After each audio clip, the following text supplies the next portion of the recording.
কয়েকদিন ধরে রাজনীতির মাঠে বিরাজ করছে চাপা উত্তেজনা।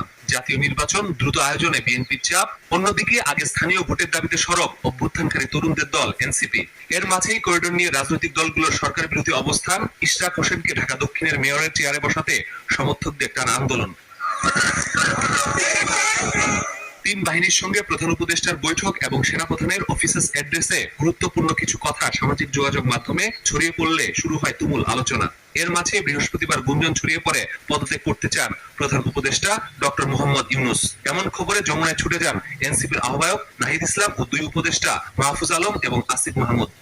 পরে সামাজিক যোগাযোগ মাধ্যমে দেশের স্বার্থে জুলাইয়ের ঐক্য পুনঃপ্রতিষ্ঠার আহ্বান জানান তথ্য উপদেষ্টা মাহফুজ আলম, এনসিপি নেতা হাসনাত আব্দুল্লাহ সহ বেশ কয়েকজন।